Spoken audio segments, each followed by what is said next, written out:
Klodi të përshëndes edhe unë, teksa pas shumë vitesh për hir të vërtetës që kur Partia Socialiste protestonte kundër Sali Berishës për të hapur kuti, tani më janë vetë kandidatët e Partisë Demokratike, të cilët njëri pas tjetrit janë duke depozituar kërkesa në Komisionin Qendror të zgjedhjeve me thirrjen kryesore hapni kutit. Kandidatët pretendojnë se ka pasur parregullsi në numërimin e votave, jo vetëm për subjektet politike, për hir të së vërtetës, por edhe brenda partive politike. Kështu, një ndër kërkuesit është doktor Ilir Ali Mehmeti, kandidati i dytë më i votuar në Tiranë pas Jurida Tabakut, i cili ka kërkuar të hapen kutit për të paktën 55 qendra të votimit këtu në kryeqytet, duke pretenduar parregullsi të mëdha dhe duke synuar për të marrë mandatin e tij. Kandidatët e tjerë që kanë depozituar kërkesa janë edhe Mimoza Hajdar Mataj, kandidate e Partisë Demokratike, e cila kërkon të hapen kutit në 34 qendra të votimit, ndërkohë që Lisandër Hoxha kërkon edhe ai që të hapen kutit për të gjithë qarkun e Tiranës. Kërkesat janë depozituar pas ditën e djeshme dhe gjatë ditës së sotme në Komisionin Qendror të zgjedhjeve, ndërkohë që tani më i takon kryekomisionerit Ilirian Celibashi për të vendosur mbi kërkesat ankimore dhe kërkesat e kandidatëve të Partisë Demokratike për të hapur ose jo kutit, për të bërë një rivlerësim dhe rinumërim të votave për kandidatët. Po, Klodi? Kur thuaj sa që kanë pretendime për parregullsi, ku konsistojnë këto parregullsi sipas tyre? Pra, janë përpjekur kolegët e tyre për të manipuluar votash, janë bërë nga grupet e komisionerëve apo si?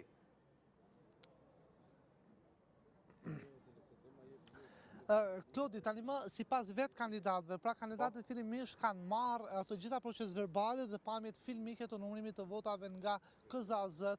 në Tiranë, ku janë numëruar votat. Sigurisht nuk specifikohet qartësisht se ku kanë konstatuar parregullsit, por gjithsesi ato kanë tani më në dorë provat e tyre që besojnë që janë të mjaftueshme për rinumërim dhe hapje të kutive të votimit. Sigurisht, pa dashur për ta shmangur pyetjen tuaj, pra disa prej kandidatëve pretendojnë që edhe kolegët e tyre demokrat kanë kërkuar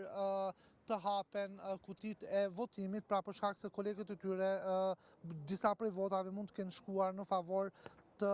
kolegëve të tyre. Për shembull, doktor Ilir Ali Mehmeti pretendon se në një qendër votimi ka pasur 27 vota, por aty në tabelën përmbledhëse janë shënuar 0 vota. Sigurisht,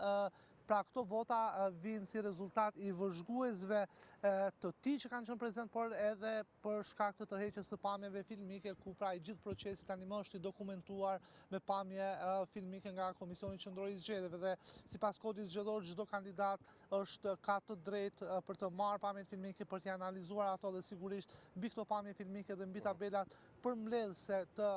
komisionerëve dhe KZAZ-ve të kërkoj ankimin. Por jo vetëm në Tiranë, Klodi, ka pasur edhe në qarqe të tjera pretendime për numërim të kutive. Aulon Kalaja, për shembull, nga qarku i Durrësit, kandidati në qarkun e Durrësit, ka kërkuar gjithashtu rinumërim për të gjitha KZAZ-t e Durrësit dhe bashkë me të edhe kandidatja tjetër e Partisë Demokratike Aleancës për Shqipërinë Madhështore, Iliriana Kuçana, kërkon në qarkun e Durrësit, pra ka kërkuar hapjen dhe rinumërimin e disa prej kutive në qarkun e Durrësit, duke pretenduar se ka marrë më shumë vota sa janë shënuar në tabelën përfundimtare përmbledhëse. Është një luftë me disa fronte që është duke bërë Partia Demokratike. PD në vetvete, pra si parti, ka kërkuar pavlefshmërinë totale të rezultatit në të gjitha qarqet e vendit. Komisioni i ankesave dhe sanksioneve ka nisur tani më shqyrtimet e kërkesave të Partisë Demokratike, ndërkohë që tani më krahas partisë janë edhe kandidatët që janë duke kërkuar pra për votën e tyre personale rihapje të kutive dhe rinumërim të fletëve të votimit. Do të jetë një proces i gjatë, i cili pritet të zgjas disa javë, pasi është vetëm nisja, duhet thonë, e këtyre ankimeve, pasi kandidatët fillimisht i kanë marrë të gjitha materialet dhe duhet të themi që janë orë të tëra filmime, janë me qindra orë filmime dhe sigurisht kandidatët do t'i analizojnë minut pas minute për të parë parregullsi dhe për t'i krahasuar me tabelat përmbledhëse dhe pastaj për të ushtruar ankimin e tyre në institucionet përkatëse derisa të shkojnë në kolegjin zgjedhor, ku është fjala e fundit, pra e cila vullos për kërkesat ose pranimin ose rrëzimin e tyre. Edhe njerë, Isa, për ta mbyllur, kur pritet që të shqyrtohet nga institucioni që menaxhon zgjedhjet, nga KQZ-ja? Ende nuk ka një datë për këto ankesa, sigurisht Shqipëria të bëhet në një moment sa më të shpejt të mundshëm